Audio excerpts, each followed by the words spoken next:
Hola compañeros, ¿cómo están? Yo soy Fernanda Tlalolín de la Poesía de Enfrente y hoy tenemos un episodio muy interesante. Tengo dos maravillosos invitados que voy a presentar.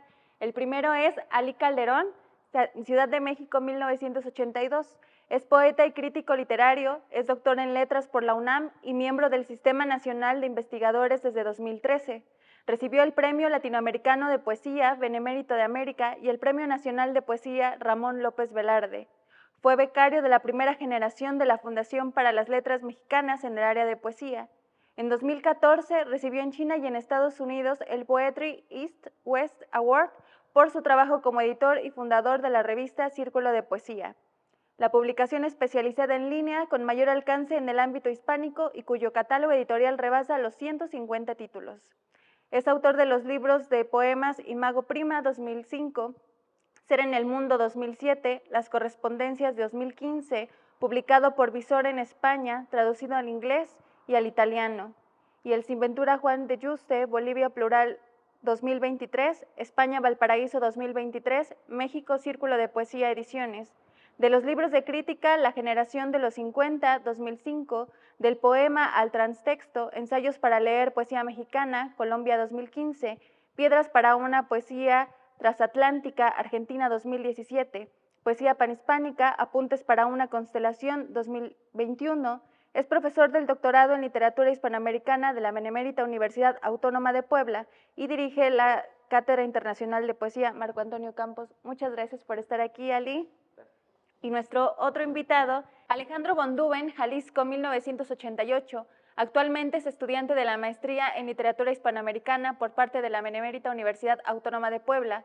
Fue ganador de los Juegos Florales de Zapotlán el Grande 2014, el concurso de cuento Alfredo Velasco Cisneros 2015, el Premio Nacional de Poesía Francisco González León 2015, el Premio Internacional de Poesía Infantil 2017, el Concurso Nacional de Literatura para Niños y Niñas 2018 en poesía, seleccionado en la Convocatoria Nacional de Literatura Infantil y Juvenil Alas de Lagartija 2021, así como del Tercer Premio Nacional de Novela Juvenil Universo de Letras 2022, y por la novela Clara como un fantasma del Premio al Mejor Libro Juvenil del Banco del Libro de Venezuela 2023.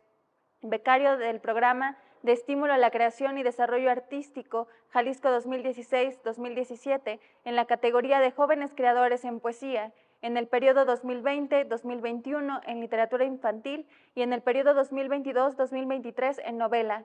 También becario en 2017-2018 por la Secretaría de Cultura de Jalisco para conmemorar el centenario del natalicio de Juan Rulfo, donde escribió una tesis en torno a su obra.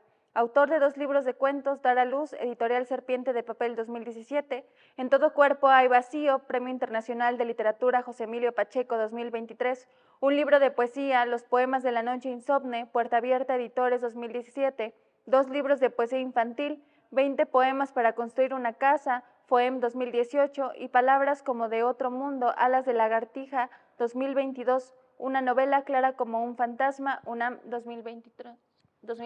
Muchas gracias, Alex. El día de hoy estamos con el episodio Premios, Becas e Incertidumbres. Pues como ya escucharon las reseñas de estos dos poetas, es cómo iniciarse en las becas, en los premios, cuándo se decide entrar a un concurso, qué se revisa, además de la obra, qué hay de por medio, cuáles son los elementos que uno pone en la mesa para decir sí, me aviento o no. Bueno, yo creo que eso tiene que ver fundamentalmente con un sentirse listo, ¿no? Sentirse listo quiere decir que como comenzamos a escribir, que todos empezamos a escribir poemas, en este caso, que a lo mejor suenan a Rubén Darío o que pueden sonar a algún Neruda, y entonces, pues eso está pasado de moda, eso no va a funcionar. Mira la palabra que uso, estar a la moda y funcionar. Y entonces lo que sucede normalmente cuando uno comienza a escribir es que uno va a un taller de escritura, y algunos de los más importantes poetas de este país pues han ido a talleres. O sea, la literatura, digamos, incluso en México independiente se ha fundado en un taller. La Academia de Letrán en 1836 era un taller de literatura donde iban Guillermo Prieto, Manuel Paino, Ignacio Ramírez, o sea, todos esos supermonstruos de la literatura del 19 iban a un taller. En la literatura del siglo XX, lo mismo. O sea, se tallereaba, que taller viene del verbo tajar, limpiar. ¿Y qué es lo que sucede en un taller? O sea, te quitan en la medida de lo posible la ingenuidad, no estar a la moda, o que tus poemas suenen muy viejos, o que tengan una sensibilidad que no está acorde con lo que se escribe en algún momento, en fin, ¿no? Entonces es algo muy importante. Primero, el taller literario. Ha habido talleres literarios de gran importancia en el país, tan solo pensando en el origen de esta época en la que estamos viviendo, pues había un taller de Juan Bañuelos, por ejemplo, en la UNAM, a finales de los años 70, donde todos los autores de la llamada, no sé si todos, pero muchísimos autores de la llamada generación de los 50 fueron ahí y escribieron y tuvieron ahí por maestro a Bañuelos y pues, desarrollaron su literatura, ¿no? Entonces, ¿qué sucede? Una vez que siempre te va a decir, encuentras tu voz en el taller, etcétera, etcétera, en realidad lo que sucede en el taller es que te quitan alguna ingenuidad con la que uno llega, que todos las tenemos, ¿no? Eh, Pienso, por ejemplo, en José Juan Tablada. En Tablada. ¿Qué pasa con Tablada? Tablada era un chavito que quería escribir literatura. Y entonces su mamá le consiguió al esposo de una amiga, a Manuel Gutiérrez Nájera. Y Gutiérrez Nájera empezó a platicar con el chavito Tablada y entonces era su taller, un taller, imagínate un taller personal así para limpiarlo de cosas así, de ingenuidad. Y cuando uno se va sintiendo listo, cuando tiene uno un cierto corpus, cuando más o menos en el taller aprendes qué es un libro de poemas, cómo es un libro de poemas, que tiene que tener, en el caso mexicano ahora, que ciertas reglas, como que es un poema con carácter unitario, que habla más o menos de la misma cosa, que desarrolla una idea, etcétera, etcétera, pues estás listo para mandarlo a un premio o a una beca, ¿no? Porque los premios y las becas, evidentemente, lo que hacen es codificar lo que se espera y lo que se quiere de un texto literario, ¿no? Entonces, si tú llegas a un premio, a una beca, a lo mejor trabajando un solo tema, desarrollándolo, pues es más fácil que si presentas un libro quizás misceláneo, no lo sé, pero creo que sí. Entonces, bueno, pues son esas cosas. Primero el taller, primero hay que ir a un taller y en el taller ya ve uno cómo es el panorama y a partir de eso, si quiere seguir en el mundo de la literatura, porque hay mucha gente que se queda en el camino, que no le termina por llamar la atención, por convencer, pues si sigues adelante, pues te ciñes a las convenciones y vas con ello, ¿no? Hola, qué bonito estar con ustedes.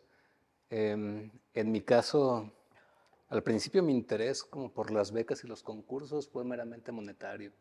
Estudiaba letras, no tenía dinero, escribía mucho por gusto, pero no tenía tampoco una idea de qué hacer con lo que escribía. Cuando empecé a acercarme al final de la carrera y empecé a ver la negra realidad de un licenciado en letras hispánicas, eh, modificó un tanto mi modo de escribir. Eso se dio también en buena parte gracias a talleres literarios. Yo iba a talleres literarios y yo radicaba en el sur de Jalisco. En el sur de Jalisco hubo, digamos, un suceso muy importante que fue que la UDG llevó la cátedra Hugo Gutiérrez Vega a Zapotlán el Grande, que era donde yo radicaba.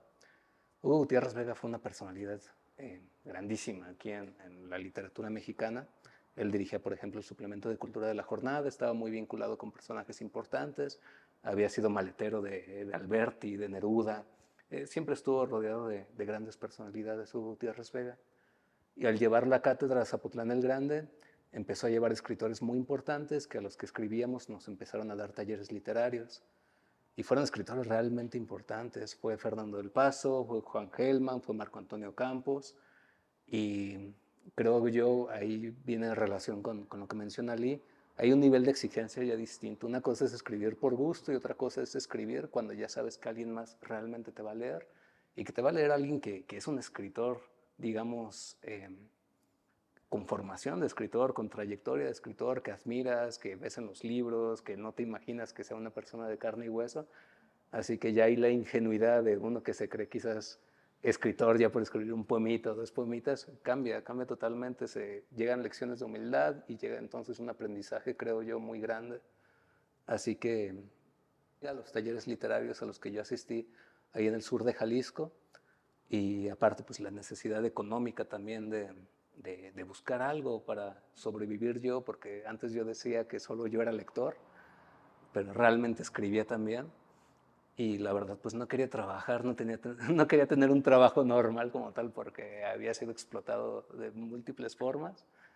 Y fue eso, fue darme cuenta, rodearme de escritores, de personas que quizás parcialmente o totalmente vivían de su escritura y ver cuál era la dinámica que ellos llevaban a cabo para yo tratar también de tomar ese ejemplo y pues ver si podía hacerlo. Entonces ya fue empezar a mandar a becas, a concursos y pues ya quienes participan en eso saben que en gran parte es un volado, pero en gran parte también tu trabajo debe de defenderse por sí solo, claro. Ahorita lo que mencionas de que cambia la escritura conforme vas yendo a los talleres y conforme vas conociendo quiénes están más arriba, ¿de qué manera ha transformado su escritura el decidir voy a mandar para esta beca o voy a mandar para este premio? ¿Qué tanto a lo mejor tenían algo escrito y dijeron, tal vez lo tengo que modificar para que pueda entrar en esta dinámica"? No, en mi caso no. En mi caso no. Porque a mí me gusta ir siempre a contracorriente, digamos, ¿no? En mi caso no. Pero pienso que efectivamente, o sea, tenemos que entender que todas las becas son del Estado y que los premios casi todos los pone el Estado, casi todas las becas también las pone el Estado. Es decir, que hay ciertos lineamientos que se han construido desde el Estado mexicano para decir qué es un poema, qué es un libro de poemas, etcétera, etcétera, ¿no? Que si tú cumples con esos mínimos básicos, mínimos elementales, pues estás dentro de la carrera y puedes participar y juegas y entras y compites, ¿no?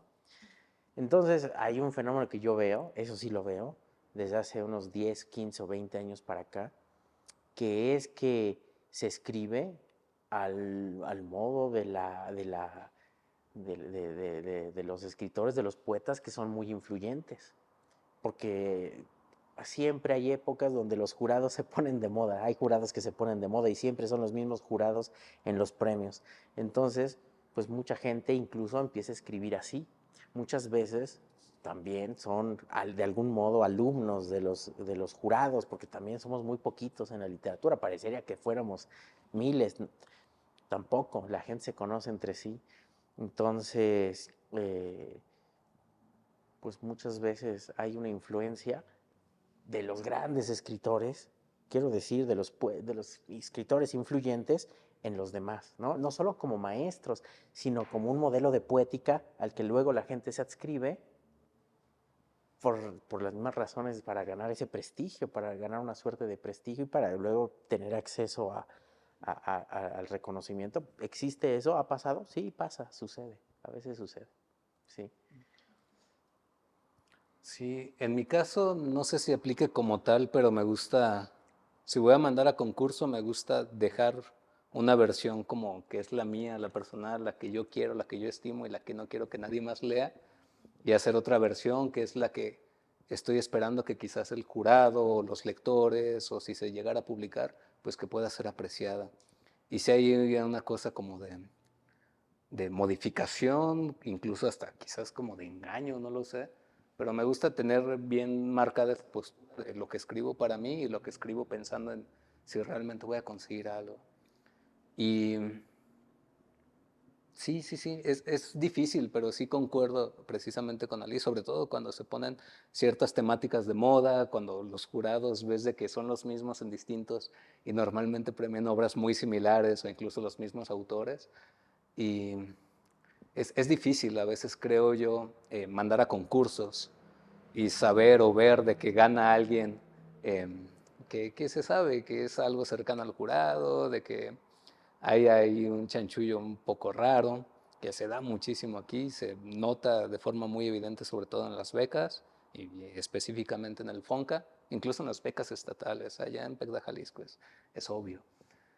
Pero también después he notado esto, y seguramente también tú, Ali, de que en los últimos años parece como que lo periférico se ha vuelto la moda, o incluso lo que va como un contracorriente. Yo las últimas becas que tuve de PECDA Jalisco, sé que las tuve porque era yo no de Guadalajara, que era de otro lado, y porque mis temáticas ya iban más en torno a ciertas cuestiones sociales. Pero cuestiones sociales, pues, digamos, pues problemáticas, ¿no? Que eran posturas políticas como tal. Y creo yo que antes era la tendencia como omitir eso, ir más por el centro, ir más por temas quizás no tan así. Y es eso, es ver cómo es el flujo de tendencias que hay en la literatura y quizás de uno ya depende adaptarse a eso o incluso escribir de un modo diferente y que a veces cuando se ha sido jurado o prejurado o algo así, te das cuenta que muchísimos textos siguen la misma línea, siguen el mismo estilo, siguen la misma tendencia y los poquitos que no siguen eso pues destacan, terminan destacando. Así que es como es un doble filo ahí, o sigues la tendencia y te vuelves del montón, pero estás viendo que están siendo los premiados, o quizás te toque un jurado que realmente aprecia lo que se está escribiendo de un modo distinto y pues también tiene su ventaja. Es al fin y al cabo una especie de volado y no tanto volado, incluso una apuesta, creo yo. Sí. Entonces es un poco peligroso el estar sí haciendo lo mismo. Me refiero a peligroso en el sentido de la creación, ¿no? De cómo ya el escribir se vuelve muchísimo más pensado, porque a veces está como esta idea ingenua de que se escribe solo lo que hay por sacar, pero ya cuando se escribe de una forma estructurada y mucho más pensada, eh, cómo enviar la propuesta, bueno, cómo escribir una propuesta poética, literaria, que sea suya, pero que al mismo tiempo cumpla con ciertos lineamientos. ¿No han visto ustedes esos cursos que dicen, oye, vas a meter una beca, toma el curso conmigo, te voy a decir cómo tomar una beca, cómo ganar una beca, cómo hacer tu proyecto de beca? Que esas cosas pues existen, ¿no? Existen. De pronto se siente extraño, ¿no? Se siente, no sé, pero se siente extraño. Aquí el verdadero tema, creería yo, que es la conciencia del sentido social del gusto. Del sentido social del gusto. Es decir, que si estamos pensando en una beca de escritores jóvenes, también hay una idea de qué se quiere que sean los escritores jóvenes, ¿no? Hay un perfil de escritor joven. No sé, pienso por ejemplo en la Fundación para las Letras Mexicanas, ¿no? Que de pronto llega un momento donde mandan sus textos, los revisan los jurados, y luego los citan a una entrevista, ¿no? Y entonces ya la gente va a la entrevista y pues ya se queda o no se queda. Está bien, o sea, para una institución está muy bien ver a quién van a becar, pero de pronto uno de fuera se pone a pensar, o sea, que esa entrevista también determina el sentido social del gusto. ¿Qué importa, qué es impactante en esa entrevista? O sea, y uno puede pensar mil cosas, pero con eso estoy diciendo que no solo el texto importa, no solo tu intención importa, sino que hay muchas otras cosas en juego, por ejemplo, ¿no?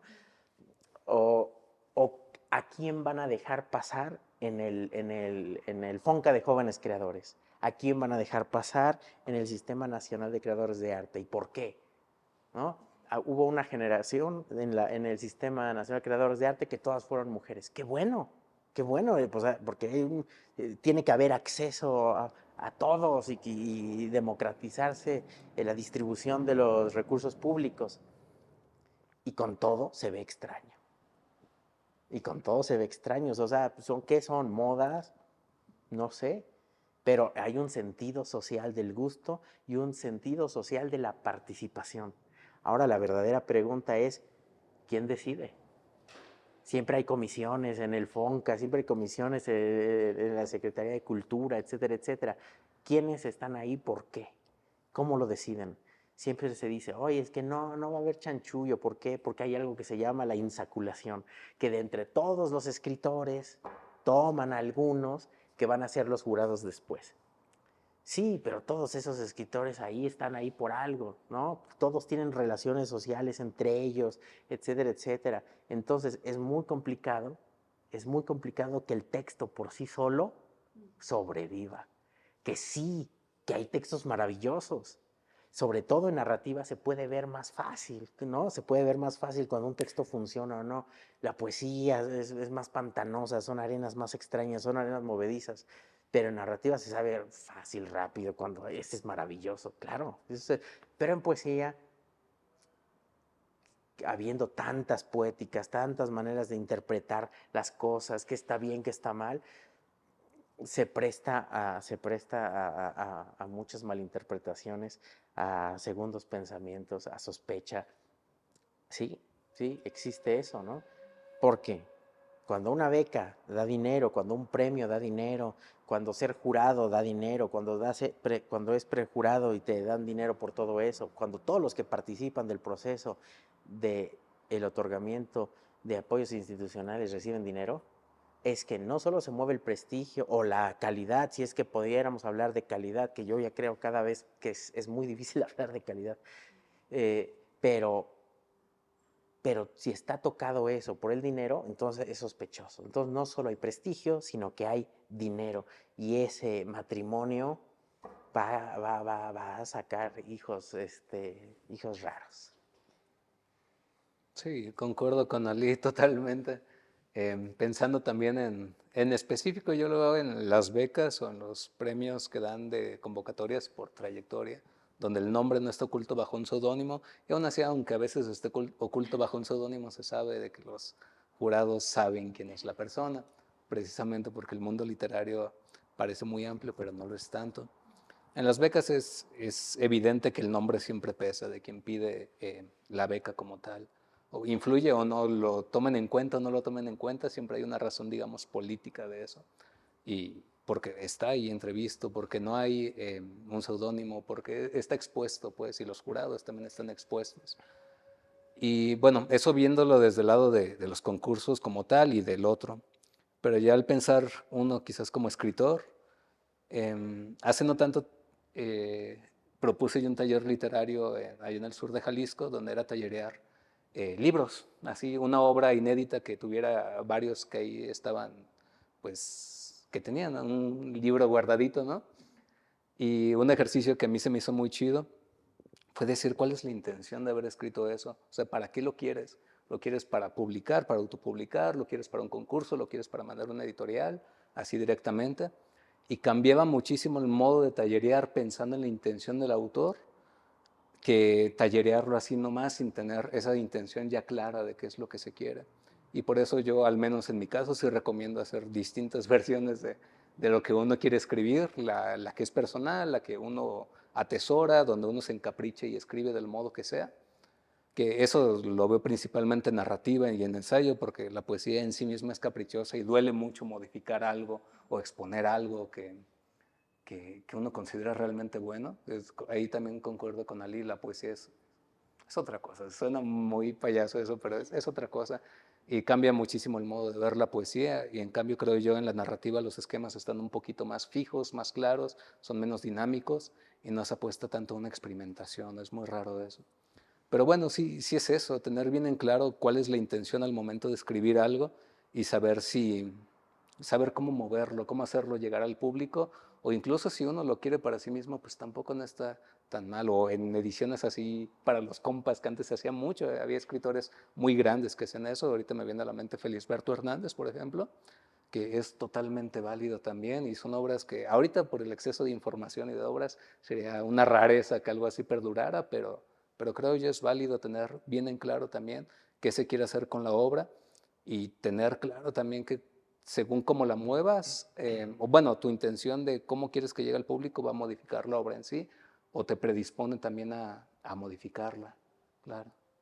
Oye, y lo que pasa a veces después del premio, tengo una historia que me gusta mucho, porque es un amigo que es narrador, que es magnífico, y gana el premio Rulfo de primera novela y tal, y entonces es un novelón, que es un monumento de lenguaje, de un tema denso, familiar denso, y barroco, y es lujo verbal, es un monstruo verbal magnífico, maravilloso, y gana, pues porque es magnífico, tú lo lees, o sea mueres ahí, ¿no? Leyendo eso. Eh, y a la hora de editar el libro dicen, es que no lo podemos editar, ¿por qué? O sea, y las editoriales distintas decían, no lo podemos editar, ¿por qué?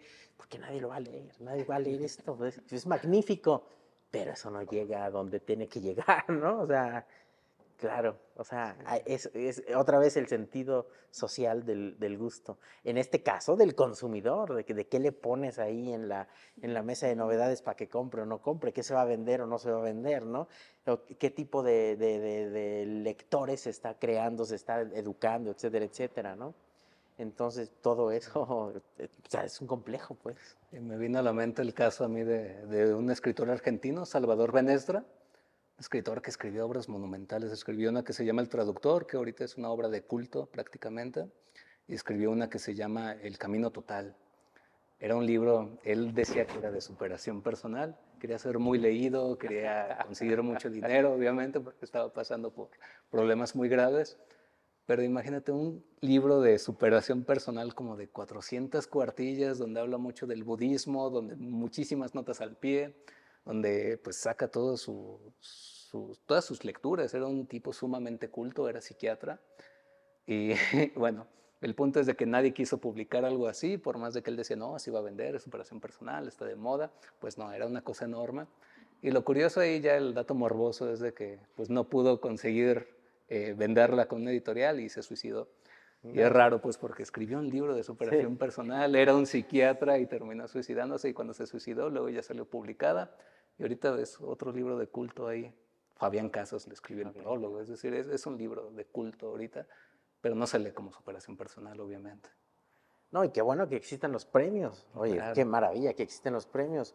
No solo porque dan mucha felicidad, etcétera, etcétera, pero porque hacen más visibles los libros, o sea, le dan un empujoncito, que puede o no ser definitivo, pues no necesariamente. Pienso, por ejemplo, en libros como El pobrecito señor X, en la poesía mexicana. ¿Cuál ha sido más leído que ese libro? Ese no ganó premio, ¿no? O pienso, por ejemplo, en Tierra Nativa de José Luis Rivas, es del 81, el mejor libro de Rivas y de lo mejor de la literatura mexicana. Usted no ganó ningún premio. Y entonces podemos ver muchos libros que han ganado premio y no pasa nada con esos libros, ni pasará, porque no hay nada ahí. A lo mejor había un jurado afín, a lo mejor había un tema que era coyuntural, en fin, no sé. Pero o sea, no determina nada el premio. Estamos demasiado anclados en la idea de que el premio determina la trayectoria de la literatura. No es cierto, es una mentira. Es una mentira. El poeta más importante de este país, no sé, o que mucha gente pensará eso, no yo, pero mucha gente sí, David Huerta, no tenía los grandes premios dados por obra inédita. O sea, y sin embargo es insoslayable, por ejemplo, ¿no? Entonces, hay que pensar en la importancia del premio para la obra, ¿no? Un empujoncito de felicidad. Ahora, hay premios que son magníficos por lo que han podido significar.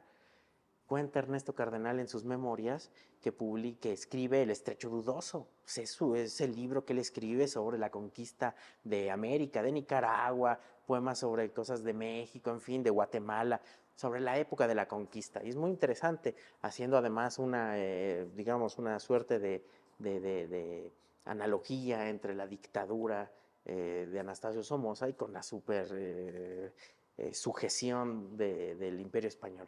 Bueno, el caso está en que él escribe ese libro, 1965, y gana un premio. ¿Y qué hace con ese premio? Fíjense la maravilla del premio. Ese premio le permite a él comprar tierra en una islita perdida del lago de Nicaragua, en la isla de Solentiname, para levantar su comunidad utópica, ¿no? Para levantar la comunidad religiosa de Nuestra Señora de Solentiname, con el premio que daba la poesía, bendita poesía, ¿no? O sea, benditos premios, qué bueno que hay premios. O el primer becario de México, O sea, nuestra literatura está vinculada a las becas, o sea, más allá del carácter asistencial, siempre está vinculada a las becas. ¿Por qué? Francisco Cervantes de Salazar, primer profesor de retórica de la Universidad Nacional, viene en 1951, 52, con un encargo. Escribe una crónica sobre la conquista de la Nueva España y le pagan un dinero por hacer el libro. O sea, ese es nuestro santo patrono prácticamente, ¿no? Entonces es la primera persona que recibió un dinero en México por escribir literatura, pues el primer becario. Entonces queda muy bien, o el primer premiado, como le queramos llamar. Queda muy bien eso, ¿no? ¿Sí? Y ahorita que mencionaron, ¿qué pasa después con la obra que se publica, con el premio? ¿Ya ganaste este premio o ya quedaste en tal beca? ¿Qué pasa después? ¿Qué hay después? No, hay mucho olvido, mucha memoria y olvido, diría Arreola. No, pasan muchas cosas, creo que depende del tipo de concurso. Hace rato yo les mencionaba del primer librito que yo saqué, que la primera edición fue horrible, y obviamente yo quemé a quienes hicieron eso. En cambio, si algo pasa, creo yo, importante, pensando en quienes no se relacionan directamente con quienes tienen quienes tienen los contactos literarios, tal cual, es de que te vas haciendo de un currículum y entre más vaya creciendo, pues más van diciendo, este vato tiene algo, ¿no? Porque ha ganado tanto y no se relaciona con tantas personas. Así que ahí creo yo el currículum, la persona de quien se va haciendo un nombre, pues ya empieza a pesar. Pero sí, cuando ganas un concurso suceden muchas cosas. Puede darse una cosa muy chida de que te empiezan a distribuir mucho, que te empiecen a leer mucho. En mi caso sucedió pues con la UNAM, por el peso que tiene la UNAM. O en otros casos, por más que tengan su peso, que tengan sus redes de distribución, realmente guardan el libro.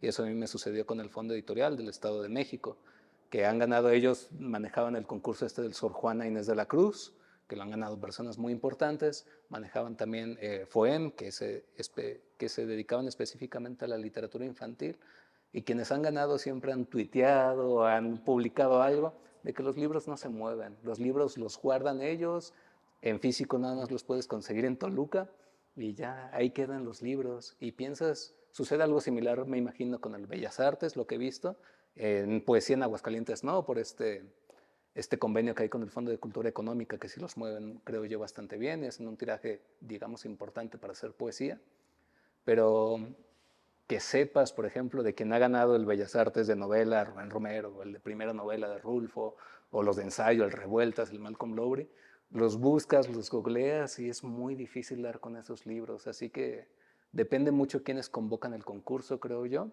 y eso pensando nada más en la obra y pensando en el autor, pues es importante porque te vas haciendo de un currículum literario y algo ha de significar, pero también hay tantos concursos que ya muchísimas personas tienen un currículum donde dicen Premio Nacional de ta, ta, ta, ta, ta, ta, ta, ta, ta, y al fin de cuentas uno queda ahí entre toda esa marea de autores. No, sí, totalmente, de acuerdo. No, pero estaba pensando yo que siempre se dice, uy, es que se escribe más de lo que se lee, se publica más de lo que se vende, ¿no?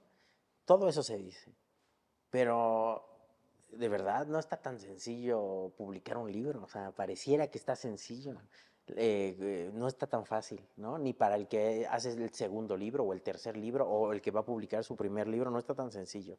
Entonces, pues hay muchos caminos y yo creo que el mejor camino para comenzar a publicar es ganar un premio, porque sea lo que sea, es un pequeño respaldo, un pequeño aval, porque está bien para un escritor joven probarse, intentarlo, ganar, participar, entender cómo es el negocio. O sea, pues hay que saberlo, hay que participar, eso hay que conocerlo. O sea, aquí, o sea, el consejo es, sí, la palabra consejo es, hay que participar en los premios, en los concursos y entender la naturaleza de las cosas.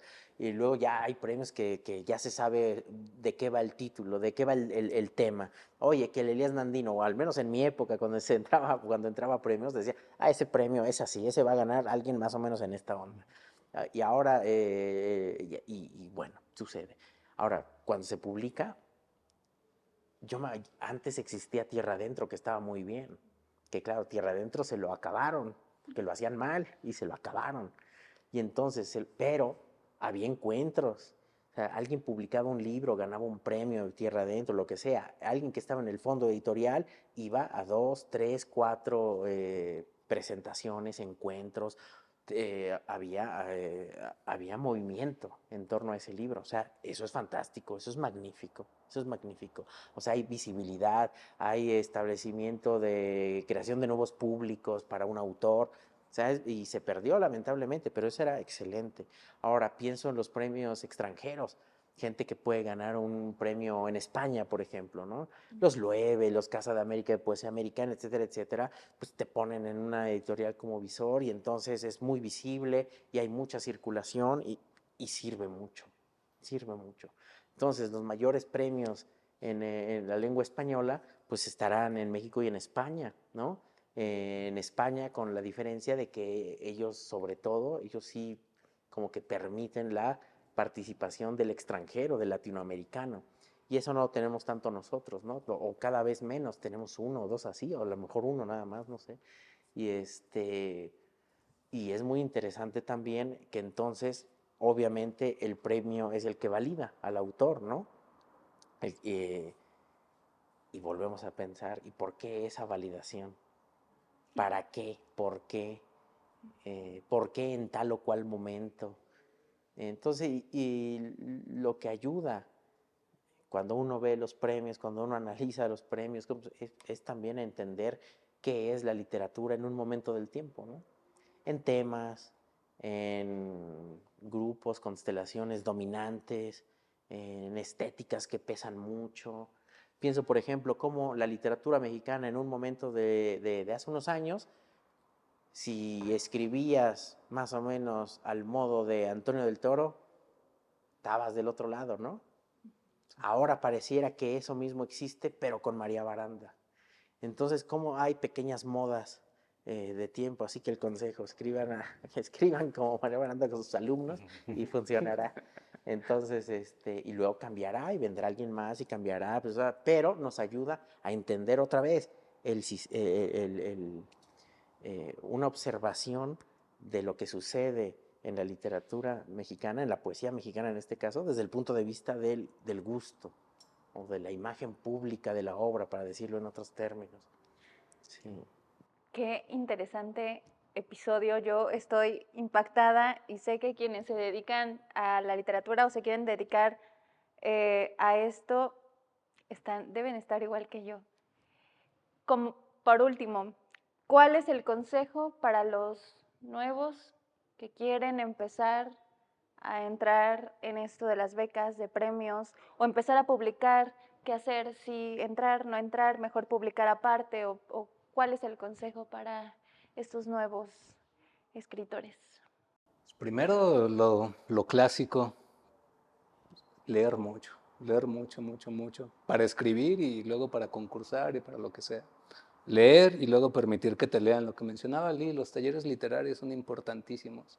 Acercarte a otras personas, a quienes les tengas aparte confianza, pero también ser consciente de qué es lo que tú quieres en tu texto, para saber también en qué momento alguien te va a modificar algo que quizás no es necesario modificar.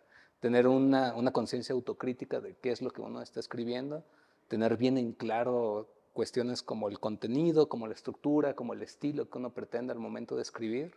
Y ya en base a eso, pues pensar ahora sí qué concurso quizás es el que a uno le interesa en base a lo que uno ha escrito. Para eso es importante pues leer los ganadores de ciertos concursos, ya lo mencionaba Lee, hay ciertas tendencias en algunos concursos. El Elías Nandino ahorita, por ejemplo, premia mucho poemarios experimentales que a veces pueden ser muy malos, pero te proponen algo y sabes por qué ganan, porque tienen una apuesta experimental que resulta interesante, por más allá de que el texto en conjunto quizás no sirva del todo. Y darse cuenta, creo yo, de eso, ser también críticos con lo que uno está leyendo, ver quiénes son los premiados y tratar de ver por qué son premiados, más allá de si fue amigo del jurado o algo así, tratar de ver por qué ese texto fue premiado y por qué el de tu compa no fue premiado, ¿no? Por ejemplo, tener ese sentido crítico de qué es lo que está siendo premiado y cómo uno también está escribiendo su propia obra. Y ya con las becas, es bien importante también, ¿no? Al momento en las becas es muy interesante, a mí me gusta mucho eso, ver las propuestas porque te hacen escribir objetivos, justificación, bla, bla, bla. Y yo talleré normalmente eso con varias personas que escriben.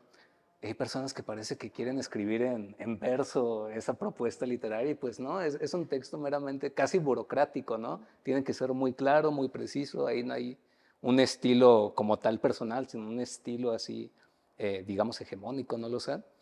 Y ver también esos aspectos, qué es lo que normalmente se reciben en las becas, no poner que conoces a fulanito o fulanito en tu currículum, ver cómo los demás están mandando, cómo quienes han quedado en las becas están presentando sus trabajos y pues tomar ahí lo que te sirva de eso, acercarte quizás a personas que están obteniendo ciertas cosas con las becas y pues pedir consejos quizás, o uno mismo tratar de sacar algo de provecho de eso.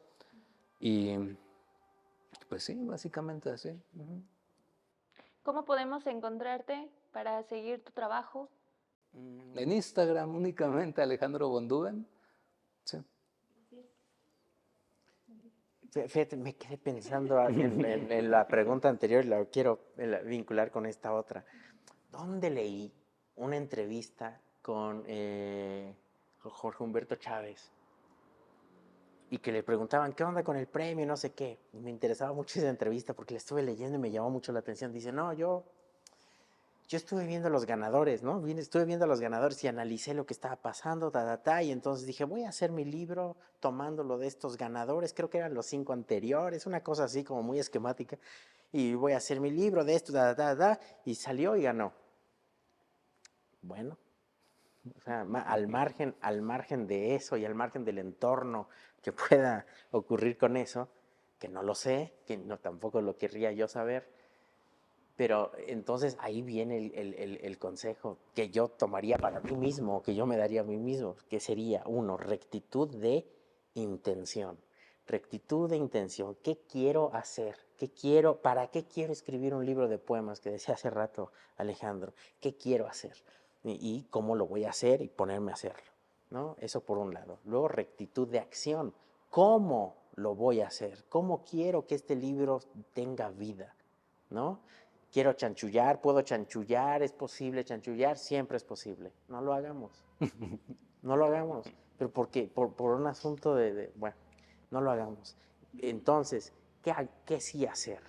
¿Qué sí es? Porque hay gente, y hay muchos escritores que dicen, no, los premios no se ganan, se consiguen. Pues hay mucha gente que dice así, que le resulta, bueno, qué buena onda que le resulte, ¿no? Ahora, entendiendo que el mundo es el mundo, la rectitud de intención, la rectitud de acción y luego tener poca fe, pero mucho entusiasmo. Intentarlo, intentarlo. Gana, no importa, intentarlo. Intentar, insistir, insistir, insistir y a lo mejor pega en un momento. No se sabe en qué punto el engranaje tiene una falla y alguien se cuela. Hay que intentarlo. Es lo que yo diría. Sí, retomando de eso, Lee, creo que tocaste un punto muy importante y es que yo veo que muchos cercanos, incluso yo mismo, participamos en muchísimos concursos, perdemos en muchísimos concursos y veo personas que se desmotivan de inmediato, pierden un concurso y piensan que ya son los peores del universo, cuando pues en realidad no es así, se pierde de forma muy constante, incluso los que ganan también de forma muy constante, mandan al año 8 o 9 concursos y pierden 7, 8 y con eso, con que ganen uno, dicen ya la armé este año, ¿no? O sea, es de lo más común, pues sí, no conseguir algo en un concurso, no quiero decir tal cual perder, ya lo dije muchísimo, pero no conseguir quizás el propósito, ¿no? Que es que tu obra haya sido seleccionada, pero sí no desmotivarse y ahí viene bien, es muy importante lo que dice Ali, el saber, el tener las intenciones bien claras y también el sentir el compromiso con tu propia obra. Claro, que tú la valides también, que es lo más importante, y a partir de ahí ya empezar a concursar o a mandar a becas o algo así. Que te sientas medianamente satisfecho, aunque sea con tu obra, porque hay personas que nunca nos vamos a sentir así, pero que tú sepas que propone algo, ¿no? Que quizás a alguien le pueda interesar, y eso es muy importante también para no desmotivarse cuando se pierda un concurso literario. Muchas gracias. Ali, ¿cómo te encontramos en las redes para seguir tu trabajo? Pues en Facebook, Ali Calderón F ahí en Twitter, en Instagram. en circulodepoesia.com. Ahí estamos todo el rato dándole. Muchísimas gracias. Gracias a ustedes que nos están viendo y nos vemos en el próximo episodio.